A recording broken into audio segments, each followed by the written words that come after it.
Ils se moquèrent de moi parce que je n'avais jamais de téléphone. Mais c'est moi qui ai entendu le cri ce soir-là. Tous avaient un téléphone collé à la main. Dans la cour, dans la rue, même à table. Moi, je n'en avais pas. Pas d'écran, pas de notification. Juste mes yeux et mes oreilles. Ils se moquèrent sans cesse. T'es au Moyen Âge. Ou, sans portable, t'existes même pas. Et parfois, je les croyais. Mais un soir, dans le silence des rues endormies, quand personne n'entendait rien parce que leurs oreilles étaient noyées de musique et de vidéos, c'est moi sans téléphone, qui ai entendu le cri. Et ce cri a tout changé. Abonne-toi et laisse un like. Si toi aussi tu crois que parfois, l'absence de ce qu'on désire devient notre plus grande force. À la récréation, les téléphones s'allumaient comme des lucioles. Des écrans partout, des vidéos qui défilaient, des selfies, des jeux bruyants. Les doigts couraient plus vite que les mots. Moi, je restais assis, les mains vides, dans mes poches, et ça ne passait jamais inaperçu. Regarde-le, disait Jonas en brandissant son smartphone dernier cri. Lui, il vit encore à la préhistoire. Hé, t'as pas de portable? Comment tu fais pour survivre? Tu cries d'une fenêtre à l'autre? Les rires éclataient, toujours les mêmes. Et moi, je haussais les épaules. Pas parce que ça ne me blessait pas, mais parce que je n'avais rien à répondre. Ma mère m'avait dit: un téléphone, ce sera pour plus tard. Pour l'instant, on a besoin de payer les factures. Alors j'encaissais. Mais l'absence d'écran m'isolait. Quand je rentrais chez moi, je voyais les autres continuer leur conversation en ligne, partager des photos, des blagues que je ne comprenais pas. Je restais à la porte de leur monde, invisible. J'écoutais les murs, j'écoutais le silence. Et sans m'en rendre compte, j'avais développé une autre habitude. Écouter tout ce que les autres n'entendiront plus. Les oiseaux du matin, le vent qui changeait de direction, les respirations dans une pièce. Tout ça, c'était devenu mon univers. J'étais le garçon sans téléphone, mais avec des oreilles grandes ouvertes. Un soir d'hiver, alors que je rentrais plus tard que d'habitude, le ciel était déjà noir et les lampadaires diffusaient une lumière jaune, fragile. Les rues semblaient désertes. Dans mes poches, pas de téléphone pour me distraire, pas de musique pour couvrir le silence. Seulement mes pas, réguliers, et le froid qui mordait de mes doigts. C'est alors que je l'ai entendu. Un cri.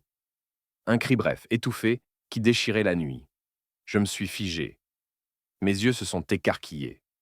Ce n'était pas un bruit de voiture, ni une porte qui claque. C'était un cri humain. Un appel au secours. Le son s'était éteint aussitôt qu'il avait surgi.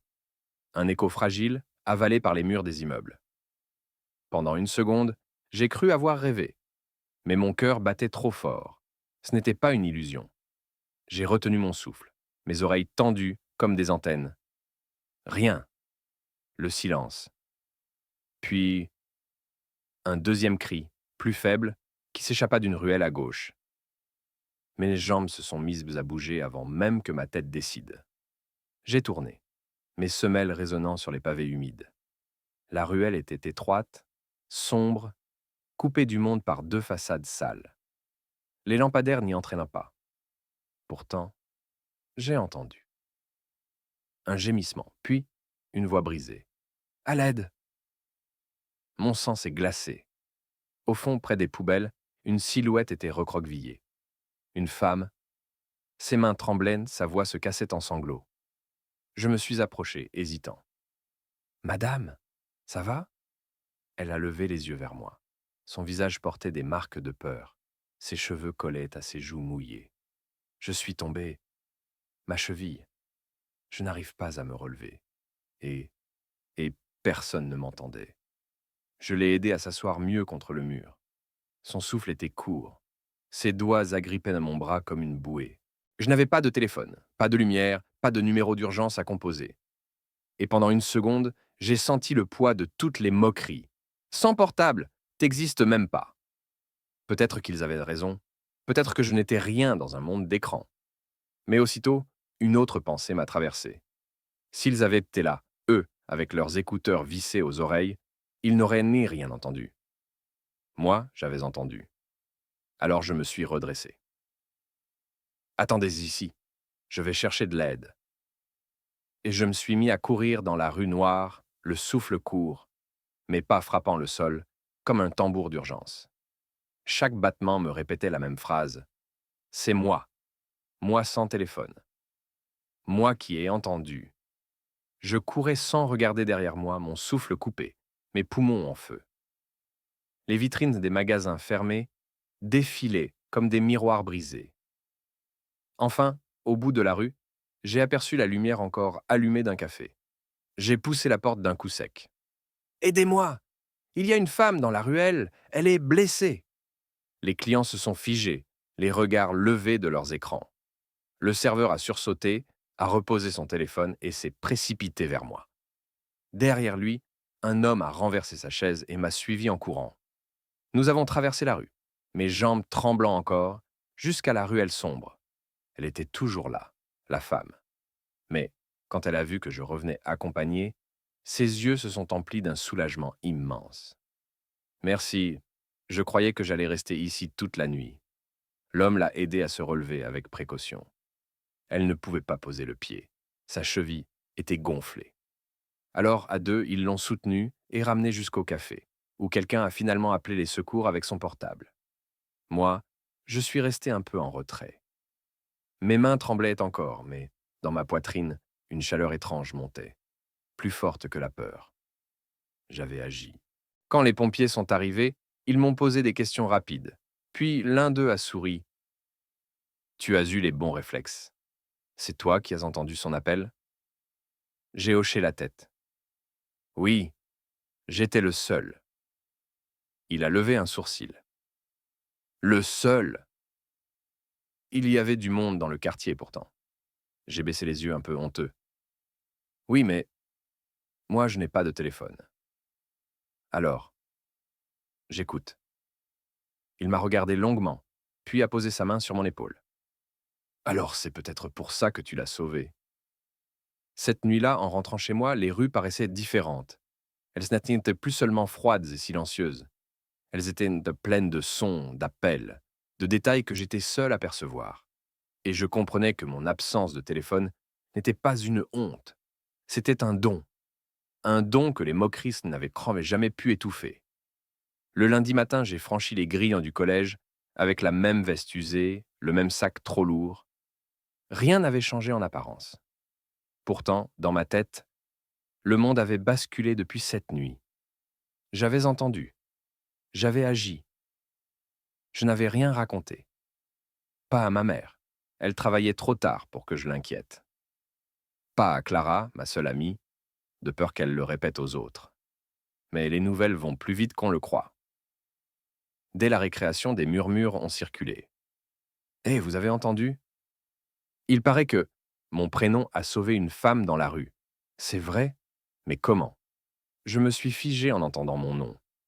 Jonas, évidemment, s'est approché, son sourire ironique collé au visage. Attendez, attendez. Vous voulez dire que lui, le gars sans téléphone, il aurait joué au héros? Vous croyez vraiment qu'il aurait entendu quoi que ce soit? Des rires ont fusé, mais moins nombreux qu'avant. Certains levaient les yeux de leur écran, intrigués. Clara s'est avancée. C'est vrai? Demanda-t-elle. C'est toi qui étais là, samedi soir? Je l'ai regardé. Mes mains tremblaient. J'aurais pu nier, me cacher. Mais au fond, je savais qu'il était temps. Oui, j'ai entendu un cri. Et si j'avais eu un téléphone, avec la musique dans les oreilles, peut-être que je ne l'aurais jamais entendu. Le silence est tombé dans la cour. Jonas, pris de court, a ouvert la bouche sans trouver de blague. Ses amis détournèrent le regard. Clara, elle, a souri doucement. Alors, tu n'as pas sauvé qu'une femme? Tu viens de nous rappeler à tous qu'on n'écoute plus rien. Ces mots ont fait l'effet d'une pierre dans l'eau. Les chuchotements se sont transformés en regards. Et pour la première fois, les rires n'étaient pas dirigés contre moi. Ce jour-là, en classe, personne ne m'a traité de fantôme sans écran.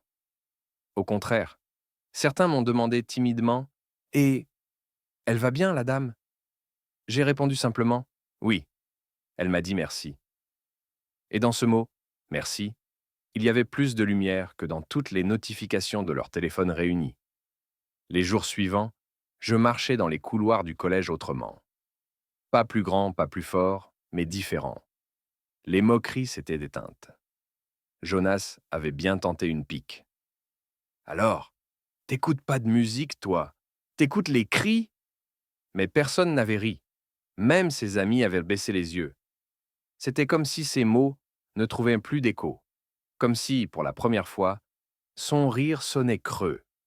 Moi, je continuais d'être celui sans téléphone. Mais au lieu de baisser la tête, je levais les yeux. J'entendais des choses que les autres ignoraient. Le froissement des feuilles dans la cour, la craie qui crissait sur le tableau, le soupir d'un élève fatigué au fond de la classe. Tous ces sons étaient devenus des preuves que j'étais vivant, attentif, présent.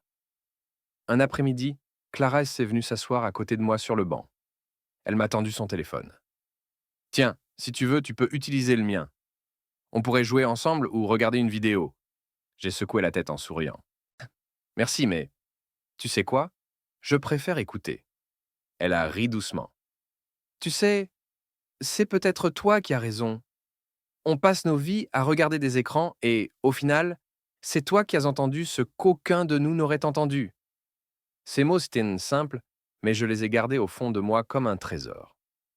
Le soir, de retour chez moi, j'ai ouvert la fenêtre. Le quartier respirait, les voitures passaient, un chien aboyait au loin, une mère appelait son enfant pour dîner. Et moi, j'écoutais. J'avais compris que ce que les autres prenaient pour une faiblesse était ma force. Je n'étais pas un fantôme sans écran. J'étais celui qui avait sauvé une vie parce qu'il avait su tendre l'oreille. Ils se moquaient de moi parce que je n'avais jamais de téléphone. Pour eux, j'étais un garçon invisible, déconnecté, inutile. Mais c'est moi qui ai entendu ce cri, dans une nuit où personne d'autre n'écoutait.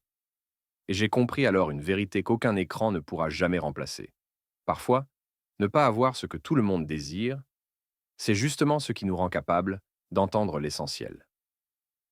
Abonne-toi et mets un like. Si toi aussi tu crois que le silence peut sauver plus que 1000 notifications.